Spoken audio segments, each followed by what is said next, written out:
Avant de plonger dans cette histoire incroyable, pensez à vous abonner à la chaîne et à activer la cloche. Ici, chaque récit a quelque chose à dire, et vous ne voudrez pas en manquer un seul. Dans la ville prospère de Hawthorne Springs, chaque rue semblait respirer la réussite. Les allées bordées de chênes centenaires conduisaient à des villas majestueuses, protégées derrière des grilles en fer forgé. Les pelouses étaient taillées au millimètre, les chiens promenés par des employés en uniforme, et les enfants conduits chaque matin à des écoles bilingues privées par des chauffeurs discrets. Ici, la richesse n'était pas criée, elle était cultivée.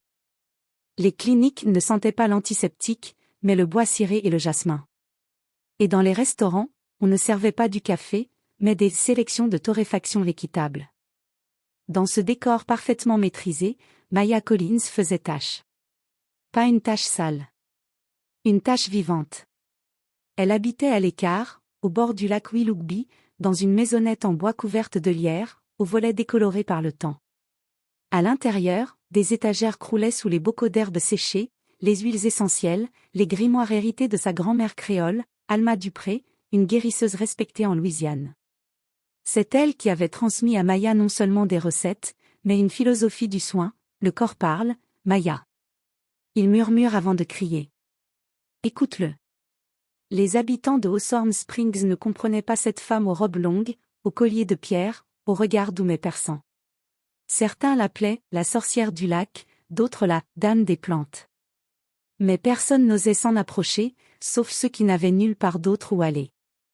Car dans cette ville où les riches guérissaient dans le silence des suites VIP, les pauvres, les oubliés, les trop différents, eux, trouvaient leur chemin jusqu'à la cabane de Maya. Une vieille femme atteinte d'arthrose, un jeune ouvrier blessé mais sans assurance, une adolescente en crise, un vieil homme solitaire rongé par la tristesse. Tous repartaient de chez elle un peu plus légers, comme si on leur avait retiré un poids que la médecine n'avait pas su voir. Maya n'attendait rien en retour. Juste un sourire. Un merci. Parfois un œuf, un panier de légumes, un mot laissé sur le pas de la porte. Elle ne cherchait ni l'attention, ni la reconnaissance, ni les interviews dans les magazines éthiques. Elle cherchait l'harmonie entre le corps, l'âme et la nature. Un soir d'hiver, alors que la neige s'était mise à tomber avec lourdeur sur les toits, Maya préparait une tisane de camomille au coin du feu. Dehors, le vent gémissait entre les arbres. L'air sentait le givre et le bois humide. Tout était calme, jusqu'à ce qu'un fracas soudain retentisse à sa porte. 3 coups, pressés, violents, presque désespérés. Maya se leva aussitôt. Lorsqu'elle ouvrit, elle fut frappée par le froid et la vision devant elle, une femme au visage pâle, les cheveux trempés plaqués sur les joues, tenait dans ses bras un petit garçon inerte, les yeux fermés, les bras ballants. Il a de la fièvre, il ne respire presque plus, s'il vous plaît. Maya, sans une seconde d'hésitation, l'aida à entrer. Le garçon fut déposé sur le vieux divan recouvert de couvertures tissées à la main. Maya posa sa main sur son front. Il brûlait. La fièvre était extrême. Ses lèvres étaient gercées, ses doigts glacés. Une sueur moite perlait sur son front. Depuis combien de temps est-il comme ça? La femme, les yeux rouges et tremblantes, murmura d'une voix cassée. Depuis 2 jours. J'ai tout essayé. On ne voulait pas qu'on l'emmène à l'hôpital. Pourquoi pas? Parce qu'il est le fils de mon employeur. Je suis sa gouvernante. Et il ne voulait pas de scandale. Il disait que ça passerait. Que ce n'était qu'une grippe. Maya s'immobilisa. Comment s'appelle-t-il? Elliot. Elliot Whitmore. Un silence épais s'installa dans la pièce. Whitmore. Ce nom, Maya le connaissait. Tout le monde le connaissait. Charles Whitmore, l'homme le plus riche de Hawthorne Springs. Un homme dont on disait qu'il pouvait faire fermer un journal d'un simple coup de téléphone. Et c'était son fils, ce petit corps fragile devant elle, abandonné par orgueil ou par peur du scandale. Le regard de Maya se posa doucement sur l'enfant. D'accord. Laissez-moi faire. Pendant 3 jours, Maya resta au chevet du garçon. Elle dormit peu. Elle écouta son souffle, ses gémissements. Elle prépara des décoctions d'écorce de saule pour faire baisser la fièvre, des infusions de sureau, des compresses de lavande qu'elle changeait à la lueur de la lampe à huile. Parfois, dans la nuit, elle chantait doucement, des berceuses apprises de sa grand-mère, dans une langue ancienne, presque oubliée. Par moments, elle avait peur. Très peur. Mais elle ne le montrait pas. Elle posait ses mains sur la poitrine de l'enfant et murmurait. « Respire, petit. Le monde a besoin de toi. » Au matin du 4e jour, alors que la neige s'était arrêtée, Elliot ouvrit enfin les yeux. Lent, voilé, mais plein de vie. « Vous êtes un ange ?» demanda-t-il faiblement. Maya sourit, le cœur soulagé comme si un os était enfin défait. « Non, petit. Juste une femme avec un peu de foi. » 2 semaines s'étaient écoulées depuis qu'Elliot avait quitté la maison de Maya, enveloppé dans une écharpe de laine que la guérisseuse lui avait nouée autour du cou. Depuis, elle n'avait plus de nouvelles. Pas une lettre. Pas un mot. Elle imaginait qu'il était retourné à sa vie dorée, dans cette immense demeure que la gouvernante avait décrite comme silencieuse comme une cathédrale vide. Ce matin-là, le ciel était d'un gris uniforme. Le vent caressait doucement les branches dénudées des érables autour du lac Willoughby. Maya préparait une infusion de gingembre et de curcuma quand elle entendit un bruit lourd de moteur, qui ne ressemblait en rien au vieux pick-up des voisins. Elle essuya ses mains sur son tablier et s'approcha de la fenêtre. Une limousine noire aux vitres teintées, lustrée comme une obsidienne, venait de s'arrêter devant sa maison. 2 hommes en costume sortirent d'abord, inspectant les alentours comme s'ils sécurisaient une zone. Puis, une portière s'ouvrit lentement. Un homme grand, droit comme un sabre, émergea avec une précision presque militaire. Il portait un manteau long en laine grise, parfaitement taillé, une montre qui valait probablement plus que toute la maison de Maya, et une expression impassible. Son regard passa brièvement sur la façade en bois, les pots de lavande suspendus, les guirlandes séchées d'herbe, les pas de bottes dans la terre. Il plissa légèrement le nez, comme s'il venait de poser le pied dans un monde étranger. Charles Whitmore. L'homme que personne n'appelait par son prénom. PDG de Whitmore Holdings, une entité tentaculaire qui possédait des hôtels de luxe, des banques d'investissement, des galeries d'art, des terres agricoles. Un homme que les maires redoutaient, que les juges écoutaient, que les médias caressaient dans le sens du portefeuille. Sans frapper, il poussa la porte d'un geste lent, presque cérémonial. Maya ne bougea pas. Elle l'observa comme on observe un animal sauvage, avec respect, mais sans peur. « Vous avez soigné mon fils, » dit-il, d'une voix grave, sèche, bien entraînée. Elle ne répondit pas tout de suite. Elle le regarda de bas en haut, nota ses chaussures de cuir italien pleines de poussière, son front tendu, son cou raidi. « J'ai pris soin de lui, oui. » Il hocha à peine la tête, comme si la politesse le gênait. Il sortit alors un carnet de chèques en cuir noir et un stylo plaqué or qu'il déboucha avec un clic glacial. « Je vous en suis reconnaissant. Dites votre prix. » Maya resta figée un instant. Puis elle sourit. Un sourire doux, mais rempli de feu. Elle s'approcha lentement, les yeux plantés dans ceux de l'homme le plus puissant de la ville. « Mon prix ?» Elle répéta les mots comme s'ils avaient un goût amer dans la bouche. « Il n'y a pas de prix à aimer un enfant. » Charles sia. C'était imperceptible, mais Maya le vit. Un battement d'œil trop long. Une respiration suspendue. Il reposa lentement son stylo sur la table de bois. « Tout le monde a un prix, » murmura-t-il, comme une règle gravée en lui. « Peut-être dans votre monde. Mais ici, il n'y a que la lumière du matin, le silence de la nuit, et le cœur d'un petit garçon qui avait besoin d'être écouté. » Un silence épais s'abattit. Charles s'adossa au mur.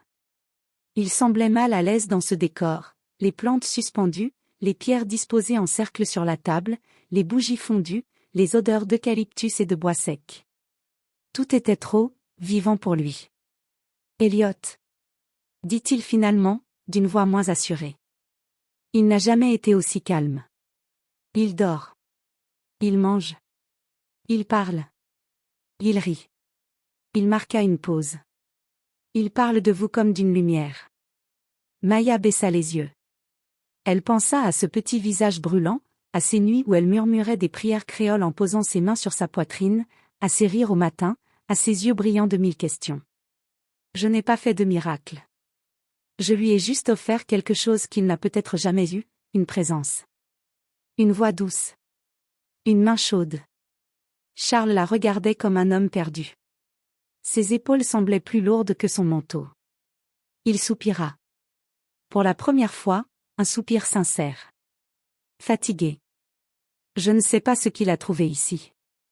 Il leva les yeux vers elle. Mais je veux le comprendre. Après cette première visite dans la maison de Maya, Charles Whitmore n'était plus tout à fait le même. Quelque chose l'avait troublé. Un sentiment diffus, inconnu, qu'il avait d'abord tenté de nier. Mais chaque soir, en rentrant dans son immense manoir au couloir désert, il revoyait les yeux d'Eliot illuminés par la voix de Maya. Il revoyait cette maison modeste remplie de chaleur, cet endroit sans marbre ni dorure où, pourtant, la vie semblait vibrer avec sincérité. Alors, il revint. Au début, ce fut sous prétexte d'observer. De surveiller. Il arrivait en costume, à heure fixe, le téléphone à l'oreille, parlant de fusion, de chiffres, de marché. Mais peu à peu, il resta plus longtemps. Il observait Maya, en silence, sans toujours comprendre ce qu'elle faisait, mais ressentant quelque chose. Un matin, il la vit assise au bord du lac, tenant la main d'une vieille femme souffrant d'arthrite. Elle ne disait rien. Elle se contentait de poser des compresses d'arnica sur ses poignets noueux, de murmurer un chant en créole, d'offrir à cette dame ce que la vie ne lui avait plus donné depuis longtemps, du temps. Une autre fois, il assista, par hasard, à une scène étonnante. Un adolescent furieux, à peine sorti de l'enfance, hurlait sa rage contre le monde, contre son père, contre lui-même. Maya ne le réprimanda pas. Elle le laissa vider son cœur.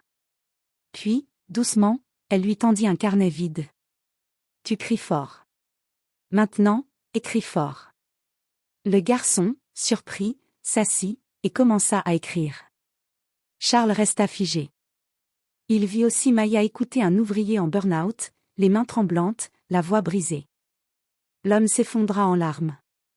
Maya ne le jugea pas. Elle posa une tisane chaude dans ses mains calleuses, et lui dit simplement. « Tu as porté trop longtemps ce monde sur ton dos. Il est temps de poser le fardeau. » À travers ces moments simples, Charles vit quelque chose qu'il n'avait jamais connu dans ses tours de verre. La présence. La douceur. La vérité nue, sans costume, sans agenda. Pendant ce temps, Elliot s'épanouissait. Le petit garçon, autrefois replié, silencieux, aux cernes persistants, courait désormais pieds nus dans l'herbe. Il riait à gorge déployée. Il plantait des graines de menthe et de camomille avec Maya, apprenait à reconnaître le chant des oiseaux, à lire les étoiles, à écouter le silence. Il dormait profondément, mangeait avec appétit, et surtout, il posait des questions. Pourquoi la lune change de forme? Est-ce que les arbres parlent entre eux? C'est quoi, un vrai papa?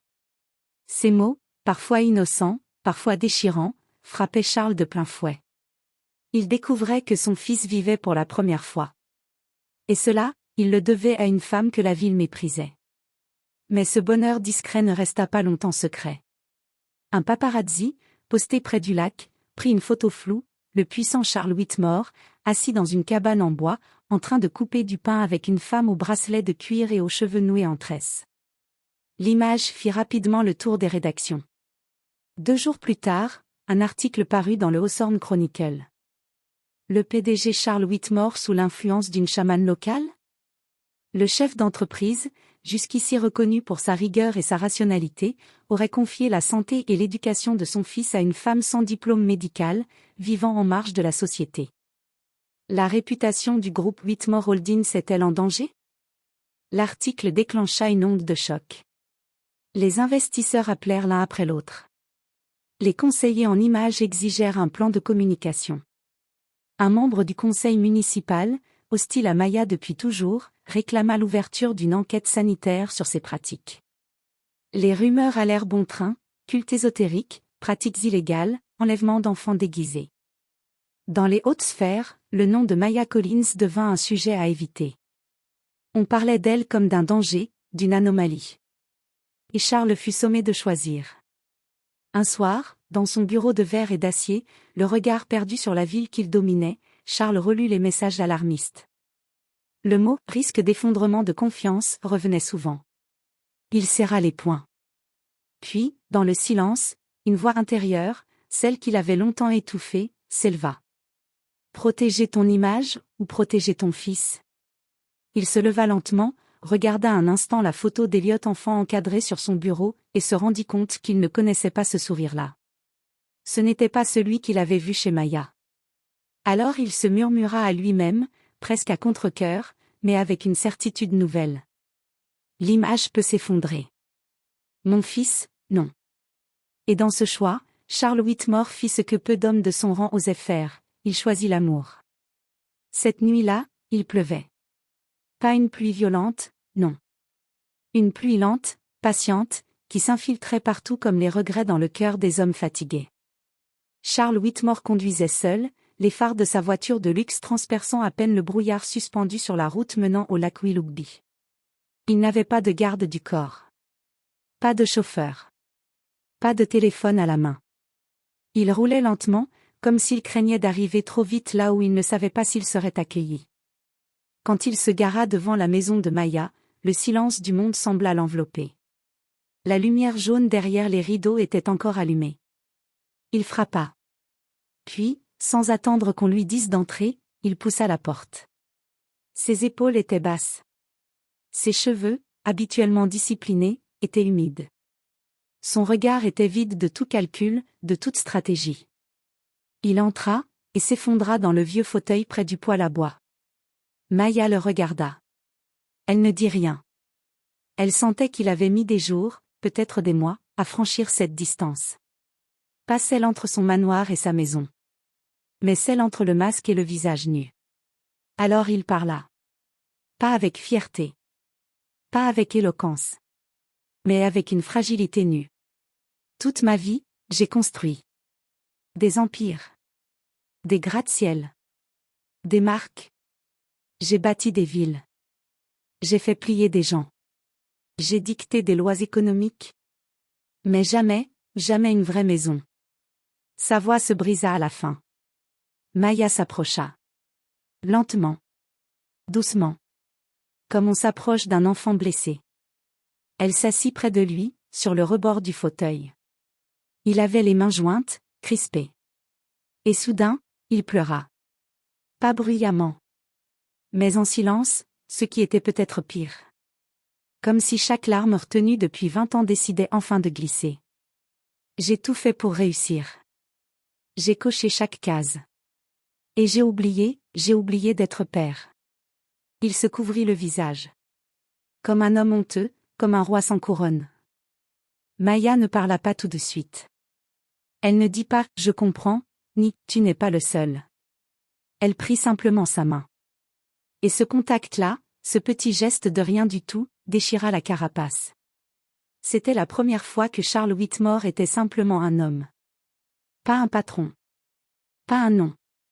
Pas une puissance. Juste un père perdu, assis dans une cabane parfumée d'herbe, demandant, en silence, « Est-il trop tard ?» Et Maya, par son silence, lui répondit, « Non. » 6 mois plus tard, un bâtiment aux grandes baies vitrées ouvrait ses portes à la lisière de la ville. Il n'était ni austère, ni prétentieux. Construit en bois local, décoré par des artistes de la région, alimenté en énergie solaire, il respirait la dignité et la paix. Au-dessus de l'entrée, on pouvait lire en lettres sobres. Centre Elliot S. Light pour une santé du corps, du cœur et de l'âme. Le centre réunissait médecins généralistes, ostéopathes, psychologues, sages-femmes, herboristes et guérisseuses traditionnelles. On y trouvait autant des stéthoscopes que des tambours chamaniques. On y accueillait autant les sans-abri que les enfants des écoles privées. Et derrière ce projet, il y avait un homme que personne ne reconnaissait plus. Charles. Il n'était plus cet homme pressé à la cravate toujours droite. Il venait au centre chaque semaine, en jean, souvent avec un panier de fruits ou un sac de terre. Il plantait des arbres avec Elliot. Il apprenait à écouter. À dire bonjour. À poser une main sur une épaule sans calcul. Et surtout, il laissait de l'espace à ceux qui n'avaient jamais eu voix au chapitre. Il laissait Maya diriger le centre. Il finançait, oui. Mais il ne contrôlait plus. Il soutenait sans imposer. Pour lui, c'était une révolution. Quant à Elliot, il grandit entre deux mondes. Un manoir de pierre aux bibliothèques infinies. Et une maison de bois qui sentait la sauge, le feu et les secrets anciens. Il allait à l'école comme les autres. Mais le soir, il plantait des graines dans le jardin de Maya. Il dessinait les constellations. Il aidait les enfants malades à respirer plus fort, comme lui l'avait appris. Il n'était plus le garçon fragile. Il était devenu la lumière vivante d'un pont tissé entre deux réalités, celle du pouvoir et celle de l'humanité. Et dans les rues de Hawthorne Springs, quand les enfants voyaient Maya, ils ne disaient plus « C'est la sorcière du lac ». Ils disaient « C'est la femme qui a appris au plus puissant des hommes à devenir père ». Le ciel de Hawthorne Springs était clair ce soir-là, comme s'il avait retenu son souffle pour assister à un moment rare. Dans le grand auditorium municipal, d'habitude réservé aux concerts classiques et aux allocutions politiques, un événement inédit se préparait. Des centaines de personnes s'étaient rassemblées, élus, citoyens, médecins, enseignants, ouvriers, étudiants, anciens sceptiques devenus admirateurs. Tous attendaient la remise du prix humanitaire de la ville, attribué cette année à une initiative qui avait bouleversé les fondations sociales de la région. Au premier rang, des visages tendus, émus. Au centre de la scène, un pupitre de bois clair, sobre, flanqué d'un grand écran où défilait en boucle le logo du centre Elliot S. Light, une flamme stylisée dans la paume d'une main ouverte. Puis, la salle se tut lorsque l'animateur annonça. « Mesdames et messieurs, veuillez accueillir le lauréat du prix humanitaire, Monsieur Elliot Whitmore. » Un jeune homme de 18 ans monta sur scène. Grand, élancé, vêtu simplement d'un pantalon de lin et d'une chemise claire. Pas de costume, pas d'artifice. Il avançait avec calme, presque solennité. Il ne lut aucun discours. Aucun papier dans ses mains. Juste un silence maîtrisé. Et un regard franc. Puis il parla. Sa voix était claire. Calme. Chargée d'une émotion contenue. Je m'appelle Elliot Whitmore. Je suis le fils d'un homme puissant. Pendant longtemps, ce nom m'a précédé partout. On m'appelait le petit prince du conglomérat, l'héritier, le futur magnate. Mais il fut un temps où j'étais malade. Pas seulement mon corps. Mon cœur aussi. J'étais entouré d'or et de silence. Je vivais dans une maison sans rire, dans une chambre sans histoire. Je ne savais pas ce que c'était, vivre. Il s'arrêta. Regarda la salle. Son regard trouva celui d'un vieil homme aux cheveux poivre et sel, au regard humble. C'était Charles Whitmore, assis au second rang, les mains jointes, le visage traversé par une émotion qu'il ne cachait plus. Puis Elliot poursuivit. Et puis un jour, une femme m'a ouvert sa porte. Elle n'avait pas de diplôme prestigieux, pas de blouse blanche. Juste des mains douces. Une voix vraie. Une lumière dans les yeux. Elle m'a soigné, oui. Mais pas comme le font les hôpitaux. Elle m'a écouté. Elle m'a appris à planter des graines et à attendre qu'elles poussent. Elle m'a appris le silence, les étoiles, le souffle. Elle m'a appris que l'amour n'a pas besoin de nom pour exister. Il s'éclaircit la voix, vacilla un instant, puis retrouva sa force. Cette femme ne voulait rien de moi. Ni mon nom, ni la gratitude de mon père. Elle voulait juste que je vive. Que je devienne ce que je suis aujourd'hui.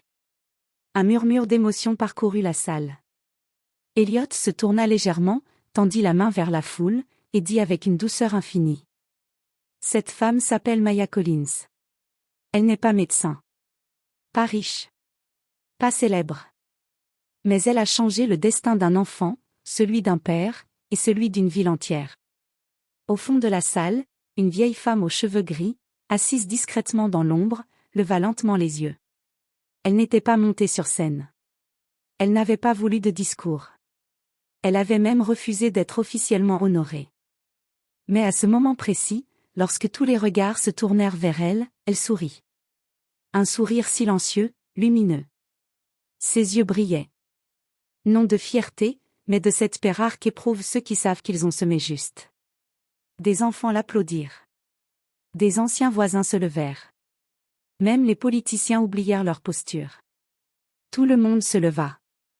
Et au milieu des applaudissements, un homme aux épaules autrefois si lourdes s'approcha d'elle. Charles. Il se pencha, l'embrassa doucement sur la joue, et chuchota. Merci de m'avoir appris à être père. Elle ne répondit pas. Elle posa simplement sa main sur la sienne. Et dans ce geste, il y avait tout. Car parfois, une révolution ne commence pas dans les rues. Elle commence dans une cabane au bord d'un lac. Avec une tasse de tisane, un enfant fiévreux, et une femme qui n'attend rien.